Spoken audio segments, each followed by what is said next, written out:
ನಮಸ್ಕಾರ ಎಲ್ರಿಗೂ. ತಲ್ಲೂರ್ಸ್ ಕಿಚನಿಗೆ ನಿಮಗೆಲ್ರಿಗೂ ಸ್ವಾಗತ. ನಾನಿವತ್ತು ಕೋಳಿ ಸಾರು ಮತ್ತು ಪುಂಡಿಯನ್ನು ಮಾಡ್ತಾನೆ ಅದರ ಜೊತೆಯಲ್ಲಿ ತಿನ್ನಲಿಕ್ಕೆ. ಕೋಳಿ ಸಾರು ನನ್ನ ಶೈಲಿಯಲ್ಲಿ ನಾನು ಮಾಡ್ತಾಯಿದ್ದೇನೆ. ಹಾಗೂ ಈ ಪುಂಡಿ ಅಂತ ಹೇಳಿದರೆ ಮಂಗಳೂರಿನವರು ಪುಂಡಿ ಅಂತ ಹೇಳ್ತಾರೆ, ಹಾಗೂ ಕನ್ನಡದಲ್ಲಿ ಅದಕ್ಕೆ ಕಡುಬು ಅಂತ ಹೇಳ್ತಾರೆ, ಮತ್ತು ಕೊಂಕಣಿಯಲ್ಲಿ ಅದಕ್ಕೆ ಮುಟ್ಲಿ ಅಂತ ಹೇಳ್ತಾರೆ. ಅದರ ಕಾಂಬಿನೇಷನ್ ಒಳ್ಳೆಯದಾಗ್ತದೆ, ಕೋಳಿ ಮತ್ತು ಈ ಕಡುಬಿದ್ದು. ಸೊ ನಾನು ಹೇಗೆ ಮಾಡ್ತೇನೆ ಅಂತ ನಿಮಗೆ ನಾನು ಹೇಳಿಕೊಡ್ತೇನೆ, ಬನ್ನಿ. ಹಾಗಾದರೆ ಕೋಳಿ ಸಾರು ಮಾಡಲಿಕ್ಕೆ, ಅಂದರೆ ಚಿಕನ್ ಕರಿ ಮಾಡಲಿಕ್ಕೆ ನಾನಿಲ್ಲಿ ಚಿಕನನ್ನು ತಗೊಂಡಿದ್ದೇನೆ. ಇದು ಒಂದು ಕಿಲೋ ಅಷ್ಟು ಚಿಕನ್ ಉಂಟು. ಆಮೇಲೆ ಅದಕ್ಕೆ ಬೇರೆ ನಾನಿಲ್ಲಿ ನೀರುಳ್ಳಿಯನ್ನು ತಗೊಂಡಿದ್ದೇನೆ. ನೀರುಳ್ಳಿ ಒಂದೂವರೆ ಉಂಟು, 4 ಸಲ ಬೆಳ್ಳುಳ್ಳಿ ಇದೆ. ಆಮೇಲೆ ಟೊಮೆಟೊ ಹೆಚ್ಚಿಟ್ಟಿದ್ದೇನೆ 1-2. ಆಮೇಲೆ ಇದು ಕೊತ್ತಂಬರಿ ಸೊಪ್ಪು, ಕೊರಿಯಂಡರ್ ಲೀವ್ಸ್ ಉಂಟು. ಆಮೇಲೆ ಇಲ್ಲಿ ಪುನಃ ಒಂದು ಈರುಳ್ಳಿಯನ್ನು ನಾನು ಅದು ಒಗ್ಗರಣೆಗೆ ಕಟ್ ಮಾಡಿ ಇಟ್ಟಿದ್ದೇನೆ ಸೀಸನಿಂಗಿಗೆ. ಆಮೇಲೆ ಇದು ಬೆಳ್ಳುಳ್ಳಿ ಜಜ್ಜಿಟ್ಟಿದ್ದೇನೆ, ಅದು ಸಹ ಸ್ವಲ್ಪ ಸೀಸನಿಂಗ್ಗೆ ಬೇಕಂತ ಇಟ್ಟಿದ್ದೇನೆ. ಆಮೇಲೆ ಅದಕ್ಕೆ ಪುನಃ ಇಲ್ಲಿ ನಾನು ಕೋಕೋನಟ್ ಇಟ್ಟಿದ್ದೇನೆ ಸ್ವಲ್ಪ, ಅದು ಫ್ರೈ ಮಾಡಿ ಗ್ರೈಂಡ್ ಮಾಡಲಿಕ್ಕಿದೆಲ್ಲ. ಆಮೇಲೆ ಇಲ್ಲಿ ಇದರ ಹಾಲು ಉಂಟು, ತೆಂಗಿನ ಹಾಲನ್ನು ಸ್ವಲ್ಪ ತೆಗೆದಿಟ್ಟಿದ್ದೇನೆ, ತೆಂಗಿನ ಹಾಲಿದೆ. ಆಮೇಲೆ ಇಲ್ಲಿ ಡ್ರೈ ಐಟಮ್ಸ್ ಅಂತ ಹೇಳಿದರೆ ಅದಕ್ಕೆ ನಾನೀಗ ಇಲ್ಲಿ ಮೆಣಸನ್ನು, ಕೆಂಪು ಮೆಣಸಿದೆ, ರೆಡ್ ಚಿಲ್ಲಿ ಅದನ್ನೊಂದು 7-8 ತಗೊಂಡಿದ್ದೇನೆ. ಆಮೇಲೆ ಇಲ್ಲಿ ಕಾಣಿಸ್ತದ ಇದು ಗೇರು ಬೀಜ ಇದೆ 4. ಆಮೇಲೆ ಅರಶಿನ ಇದೆ 1-2 ಚಮಚ.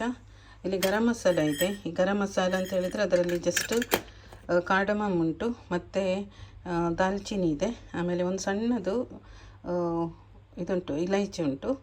ಆಮೇಲೆ ಇಲ್ಲಿ ಅದಕ್ಕೆ ಕೊರಿಯಂಡರ್ ಲೀವ್ಸ್ ಇದೆ, ಕೊತ್ತಂಬರಿ ಬೀಜ 3 ಸ್ಪೂನ್ ತಗೊಂಡಿದ್ದೇನೆ.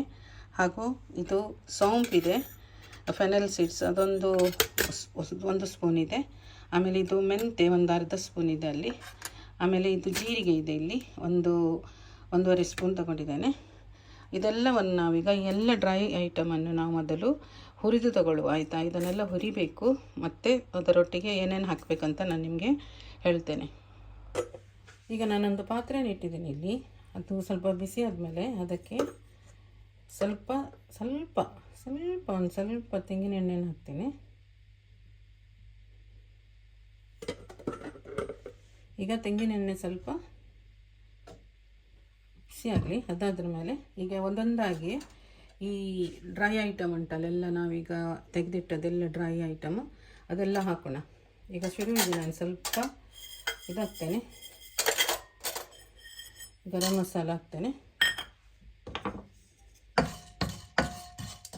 ಸ್ಲೋ ಫ್ಲೇಮಲ್ಲಿ ಇಡಿ, ಆಯಿತಾ? ಜಾಸ್ತಿ ಫ್ಲೇಮಲ್ಲಿ ಇಡಬೇಡಿ, ಎಲ್ಲ ಮತ್ತೆ ಸುಟ್ಟೋಗ್ತದೆ. ಸ್ಲೋ ಫ್ಲೇಮಲ್ಲೆಲ್ಲ ಇಟ್ಟು ಎಲ್ಲವನ್ನು ಸ್ವಲ್ಪ ಫ್ರೈ ಮಾಡೋಣ. ಈಗ ಮೆಂತೆ ಹಾಕ್ತೇನೆ, ಆಯಿತಾ? ಮೆಂತೆ ಹಾಕೋಣ.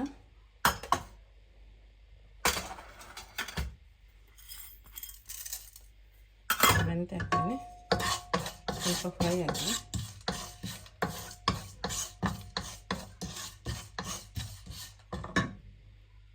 ಸ್ವಲ್ಪ ಫ್ರೈ ಆಗಲಿ ಇದೀಗ.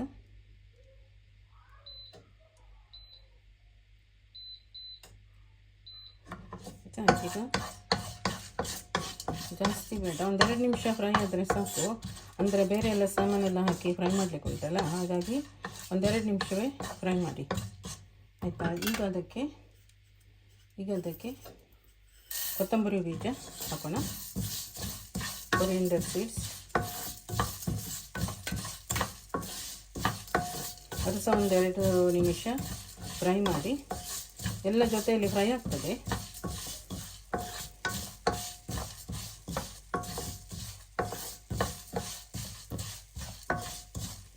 ಈಗ ಇದಾದ ಮೇಲೆ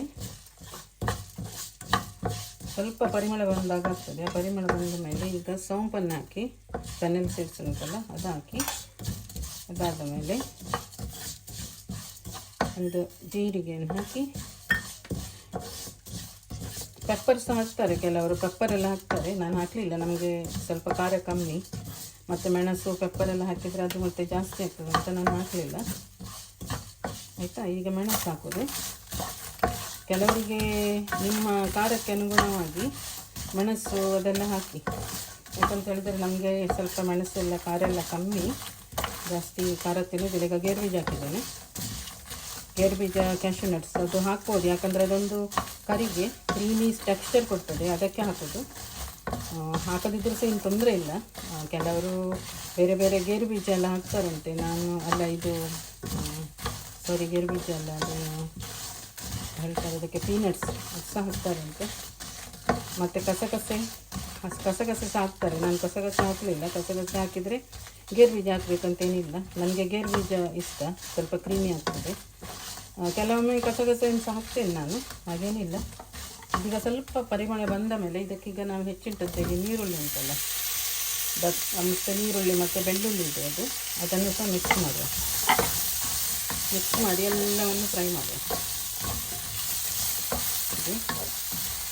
ಎಲ್ಲ ಫ್ರೈ ಆಗಲಿ.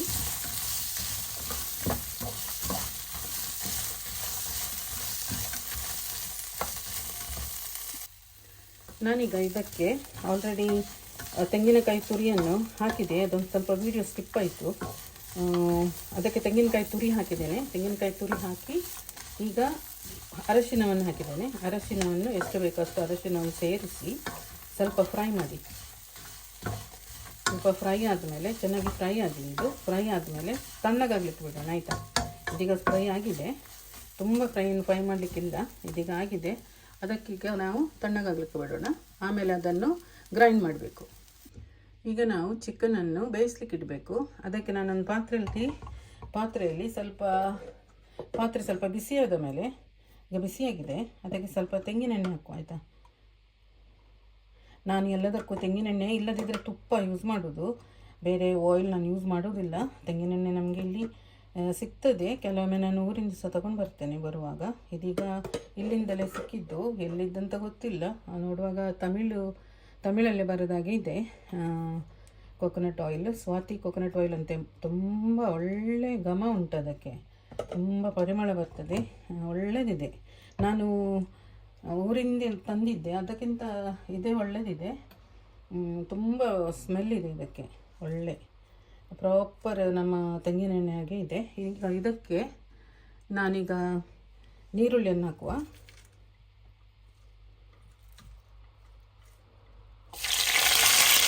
ಆಮೇಲೆ ಅದರ ಜೊತೆಗೇ ನಾನು ಜಜ್ಜಿ ಬೆಳ್ಳುಳ್ಳಿಯನ್ನು ಇಟ್ಟಿದ್ದೇನೆ ಗಾರ್ಲಿಕ್, ಅದು ಕ್ರಶ್ಡ್ ಗಾರ್ಲಿಕ್, ಅದನ್ನು ಹಾಕಿ ಇದನ್ನೆರಡು ಸಹ ನಾವು ಈಗ ಚೆನ್ನಾಗಿ ಎಣ್ಣೆಯಲ್ಲಿ ಫ್ರೈ ಮಾಡುವ.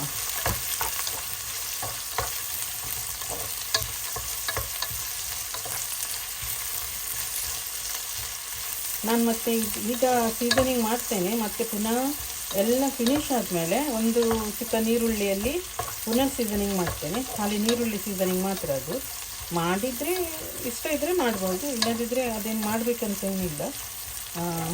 ಮಾಡ್ತೇನೆ ನಾನು, ಅದೊಂಥರ ಬೇರೆ ಒಂದು ಟೇಸ್ಟ್ ಬರುತ್ತಂತ ಮಾಡ್ತೇನೆ. ಈಗ ಇದಕ್ಕೆ ಸ್ವಲ್ಪ ಕರಿ ಲೀವ್ಸ್ ಉಂಟು, ಅದನ್ನು ಹಾಕುವ, ಆಯಿತಾ? ಕರಿಬೇವು ಸೊಪ್ಪು ಅದು ಹಾಕಿದರೆ ಒಳ್ಳೆ ಪರಿಮಳ ಬರ್ತದೆ, ಅದಕ್ಕೆ ಹಾಕೋದು.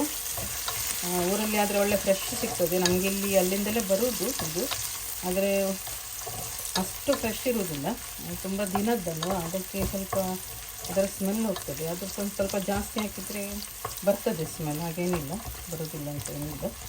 ಹಾಗಾಗಿ ಅದನ್ನು ಸ್ವಲ್ಪ ನಾನು ಆ್ಯಡ್ ಮಾಡ್ತೇನೆ. ಈಗ ಇದು ಸ್ವಲ್ಪ ನೀರುಳ್ಳಿ ನೋಡಿ ಸ್ವಲ್ಪ ಕೆಂಪಾಗ್ತಾ ಬಂದಿದೆ, ತುಂಬ ಕೆಂಪಾಗೋದೇನು ಬೇಡ. ಅದಕ್ಕೀಗ ನಾವು ಈ ಹೆಚ್ಚಿರುವಂಥ ಟೊಮೆಟೊವನ್ನು ಸೇರಿಸುವ.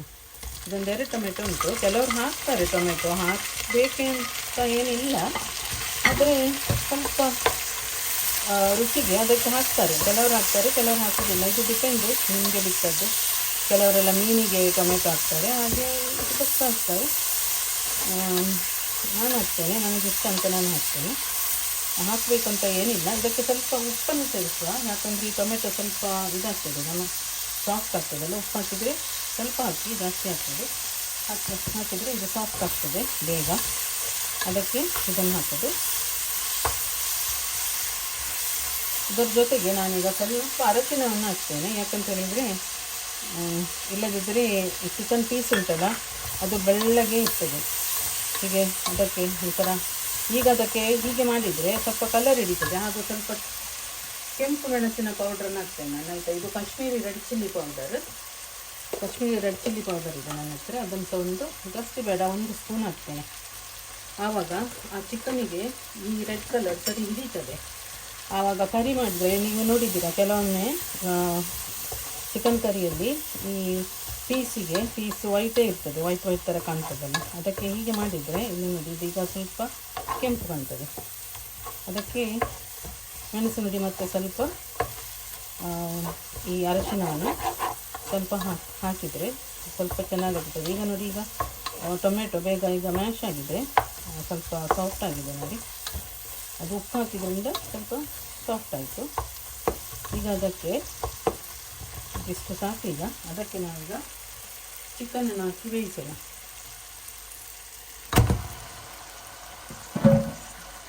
ಚಿಕನನ್ನು ಹಾಕಿದ್ದೇನೆ.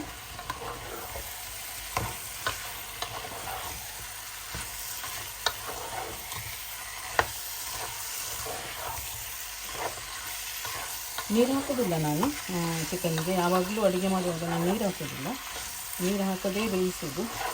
ಆ ಥರ ಈಗ ನೀರು ಬಿಡ್ತದಲ್ಲ ಹೇಗೆ ಸಹ. ಈಗ ನೋಡಿದರೆ ಚಿಕನ್ ನೋಡಿ ಕಲರ್ ಹೀಗೆ ಉಂಟು, ಹೀಗೆ ಇರಬೇಕು. ಈಗ ಸ್ವಲ್ಪ ಹೀಗೆ ಫ್ರೈ ಮಾಡಿದರೆ ಅದು ಚಿಕನ್ನಿಗೆ ಸ್ವಲ್ಪ ಹಿಡಿತದೆ ಕಲರ್, ಇಲ್ಲದಿದ್ದರೆ ಅದು ಹಿಡಿಯೋದಿಲ್ಲ, ಬೆಳ್ಳಗೆ ಇರ್ತದೆ ನೋಡಿ. ಹೀಗೆ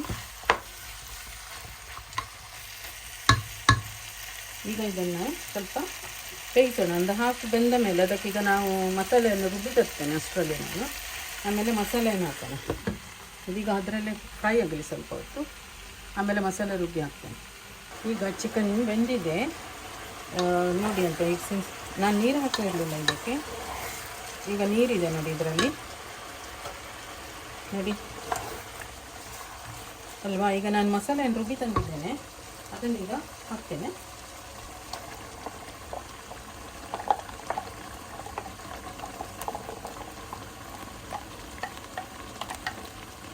ಇದನ್ನು ಚೆನ್ನಾಗಿ ಮಿಕ್ಸ್ ಮಾಡಿ ಈಗ ಎಷ್ಟು ಬೇಕಂತ ನೋಡಿ ನೀರು ಹಾಕುವ, ಆಯಿತಾ. ನೋಡಿ ಈಗ ಎಷ್ಟು ಬೇಕಂತ ನೋಡಿ ನೀರು ಹಾಕ್ತೇನೆ. ಈಗ ಇಷ್ಟು ದಪ್ಪ ಉಂಟು ಕರಿ ನೋಡಿ ಅಂತೆ, ಎಷ್ಟು ದಪ್ಪ ಆಗಿದೆ. ಅದಕ್ಕೆ ನಾವೀಗ ತೆಂಗಿನಕಾಯಿ ಹಾಲು ಉಂಟಲ್ಲ ತೆಗೆದದ್ದು, ಅದನ್ನು ಹಾಕುವ. ಆವಾಗ ಸರಿ ಆಗ್ತದೆ. ಮತ್ತು ಸ್ವಲ್ಪ ಬೇಯಿಸ್ಲಿಕ್ಕೆ ಇಡುವ.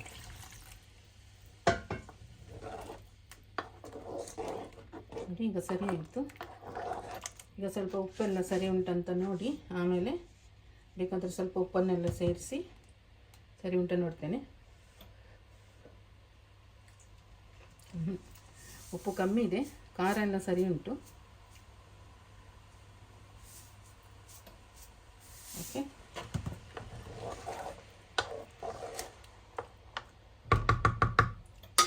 ಈಗ ಸ್ವಲ್ಪ ಹೊತ್ತು ಬೇಯಿಸ್ಲಿಕ್ಕೆ ಇಡುವ. ಒಂದು ಸ್ವಲ್ಪ ಹೊತ್ತು ಬೇಯಲಿ ಅದು. ಈಗ ಚಿಕನ್ ಕರಿಯನ್ನು ನೋಡುವ, ಒಳ್ಳೆ ಕುದಿ ಬಂದಿದೆ.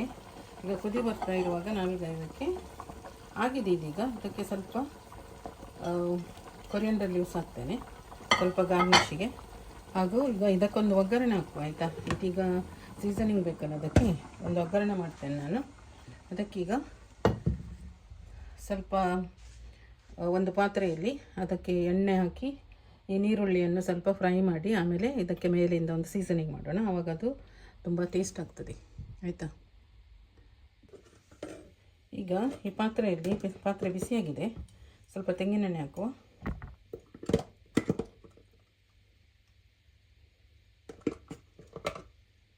ಆಯಿತಾ, ತೆಂಗಿನೆಣ್ಣೆ ಸ್ವಲ್ಪ ಬಿಸಿ ಆಗಲಿ. ತೆಂಗಿನೆಣ್ಣೆ ಬಿಸಿ ಆದಮೇಲೆ ಹೆಚ್ಚಿಟ್ಟಂಥ ನೀರುಳ್ಳಿಯನ್ನು ಹಾಕೋಣ. ಅದಕ್ಕೆ ಸ್ವಲ್ಪ ಬಿಸಿ ಆಗಲಿ, ಆಯಿತು. ಈಗ ಇದು ಬಿಸಿ ಆಗಿದೆ. ಇದಕ್ಕೀಗ ನಾವು ಹೆಚ್ಚಿಟ್ಟುವಂಥ ನೀರುಳ್ಳಿನ ಹಾಕುವ.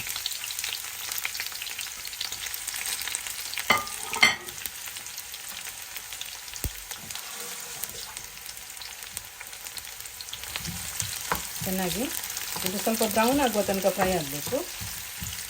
ಹೀಗೆ ಬ್ರೌನ್ ಮಾಡೋಣ. ಬ್ರೌನ್ ಮಾಡಿ ಆದಮೇಲೆ ಚಿಕನ್ ಕರಿ ಮೇಲೆ ಹಾಕೋಣ. ಈಗ ಈರುಳ್ಳಿ ಸ್ವಲ್ಪ ಬ್ರೌನ್ ಆಗ್ತಾ ಬಂದಿದೆ. ಇದೀಗ ಸ್ವಲ್ಪ ಬ್ರೌನ್ ಆದಮೇಲೆ ಇಷ್ಟು ಸಾಕಿದೆ. ಈಗ ಇದನ್ನೀಗ ನಾವು ತಗೊಂಡು ಚಿಕನ್ ಕರಿ ಮೇಲೆ ಹಾಕೋಣ ಆಯಿತಾ. ನೋಡಿ ಈಗ ಇದನ್ನೀಗ ಚಿಕನ್ ಕರಿ ಮೇಲೆ ಹೀಗೆ ಹಾಕಿ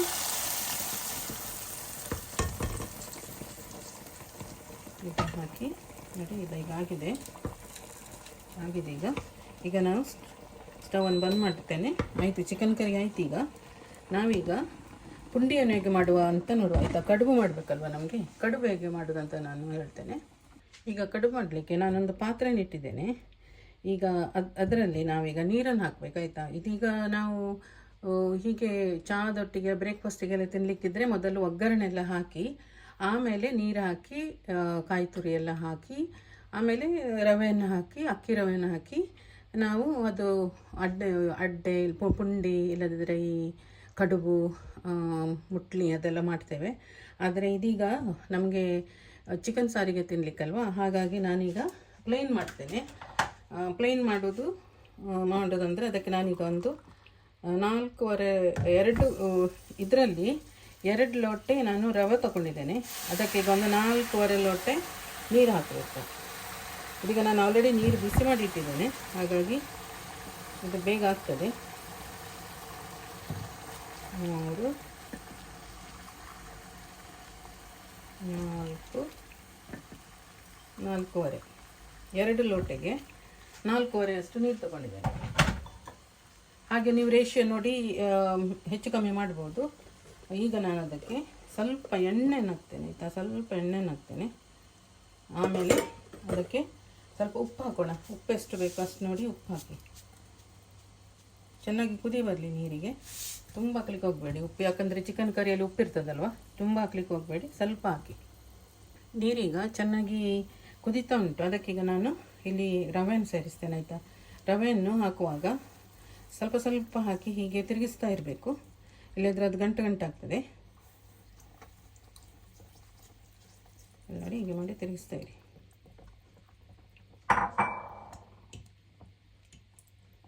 ಹೀಗೆ ತಿರುಗಿಸಿ. ಈಗ ಗಂಟಾಗಲಿಲ್ಲ ನೋಡಿ, ಸರಿಯಾಗಿ ಉಂಟು. ಇನ್ನು ಇದೀಗ ಸ್ವಲ್ಪ ಮುಚ್ಚಿಡೋಣ ಆಯಿತಾ. ಸ್ವಲ್ಪ ದಪ್ಪ ಆದ ಮೇಲೆ ಸ್ವಲ್ಪ ಮುಚ್ಚಿಡುವ. ಉರಿಯನ್ನು ಸ್ವಲ್ಪ ಕಮ್ಮಿ ಮಾಡಿ ಮುಚ್ಚಿಡುವ. ನೋಡಿ ಈಗ ದಪ್ಪಾಗಿ ನೀರೆಲ್ಲ ಇದರದ್ದೆಲ್ಲ ನೀರೆಲ್ಲ ಹೋಗಿದೆ, ಸ್ವಲ್ಪ ಆವಿ ಆಗ್ತಾ ಬರ್ತದೆ. ಆವಾಗ ನೋಡಿ ಈಗ ಆಗಿದೆ. ಈಗ ಮುಚ್ಚಿಡುವ. ಇದನ್ನು ಸ್ವಲ್ಪ ಉರಿ ಸ್ವಲ್ಪ ಕಮ್ಮಿ ಮಾಡಿ ಮುಚ್ಚಿಡುವ ಆಯಿತಾ. ಹೀಗೆ ಸ್ವಲ್ಪ ಬೇಯಲಿ. ಇದೀಗ ಆಗಿದೆ ನೋಡಿ. ಇದೀಗ ಚೆನ್ನಾಗಿ ಆಗಿದೆ, ಇದು ಗಟ್ಟಿಯಾಗಿದೆ ನೋಡಿ. ಈಗ ಇದನ್ನೇನು ಮಾಡಬೇಕಂತ ಹೇಳಿದರೆ ಇದೀಗ ಸ್ವಲ್ಪ ತಣಿಲಿಕ್ಕೆ ಬಿಡಬೇಕು. ಸ್ವಲ್ಪ ತಣಿದ ಮೇಲೆ ಇದನ್ನು ನಾವೀಗ ಪುನಃ ಬೇಯಿಸ್ಲಿಕ್ಕುಂಟು. ಚಿಕ್ಕ ಚಿಕ್ಕ ಉಂಡೆಯನ್ನಾಗಿ ಮಾಡಿ ಪುನಃ ಬೇಯಿಸೋಣ ಆಯಿತಾ. ಈಗ ಅದಕ್ಕೆ ಆವಿಯಲ್ಲಿ ಬೇಯಿಸ್ಬೇಕು ಇದನ್ನೆಲ್ಲ. ಈಗ ಚಿಕ್ಕ ಚಿಕ್ಕದ ಉಂಡೆಯಾಗಿ ಮಾಡುವ ಆಯಿತಾ. ಚೆನ್ನಾಗಿ ಆಗಿದೆ ನೋಡಿ. ಇಷ್ಟಾದರೆ ಸಾಕು. ಇದಕ್ಕೆ ತೆಂಗಿನಕಾಯಿ ತುರಿ ಏನು ಬೇಕಾದರೆ ಹಾಕಬಹುದು. ನಾನೇನು ಹಾಕಲಿಲ್ಲ ಇವತ್ತು, ಅಂದರೆ ಚಿಕನ್ ಕರಿ ಒಟ್ಟಿಗೆ ತಿಂತೇವಲ್ಲ, ಅದಕ್ಕೇನು ಹಾಕಲಿಲ್ಲ. ಚಿಕನ್ ಕರಿಯಲ್ಲಿ ಎಲ್ಲ ಉಂಟು, ಹಾಗಾಗಿ ಏನು ಹಾಕಲಿಲ್ಲ. ಆಯ್ತು, ನಾವೀಗ ಸ್ವಲ್ಪ ತಣಿಲಿಕ್ಕೆ ಬಿಡುವ. ತಣಿಲಿಕ್ಕೆ ಬಿಟ್ಟ ಮೇಲೆ ಆಮೇಲೆ ಚಿಕ್ಕ ಚಿಕ್ಕ ಉಂಡೆ ಮಾಡೋಣ. ನಾನೀಗ ಇದನ್ನೀಗ ಚಿಕ್ಕ ಚಿಕ್ಕ ಉಂಡೆಗಳಾಗಿ ಮಾಡಿ ತಂದಿದ್ದೇನೆ. ಅದನ್ನೀಗ ನಾವು ಆವಿಯಲ್ಲಿ ಬೇಯಿಸಬೇಕು. ಈಗ ನಾನು ಇದನ್ನು ಎಲ್ಲ ಈ ಪಾತ್ರೆಯಲ್ಲಿ ಆವಿಯಲ್ಲಿ ಹಾಕಿ ಈಗ ಇದನ್ನು ನಾವು ಬೇಯಿಸುವ. ಈಗ ಚೆನ್ನಾಗಿ ಬೇಯಿಸೋಣ. ಇಲ್ಲಿಗ ಚಿಕನ್ ಕರಿ ನನ್ನದು ರೆಡಿಯಾಗಿದೆ. ಇಲ್ಲಿ ನೋಡಿ, ಇದು ರೆಡಿಯಾಗಿದೆ. ಹಾಗೆ ಇದು ಪುಂಡಿ ಹೇಳ್ತಾರಲ್ಲ, ಅದು ಸಹ ರೆಡಿ ಉಂಟು. ಈಗ ನಾವು ಏನು ಮಾಡುವ, ಇದನ್ನೀಗ ತಿನ್ನೋಣ. ಬನ್ನಿ ಈಗ ನಾವು ಊಟ ಮಾಡೋಣ. ನೀವು ಸಹ ಈ ರೆಸಿಪಿಯನ್ನು ಟ್ರೈ ಮಾಡಿ. ನಾನು ಬೇರೊಂದು ರೆಸಿಪಿಯೊಂದಿಗೆ ನಿಮ್ಮ ಜೊತೆಗೆ ಇರ್ತೇನೆ. ಬಾಯ್.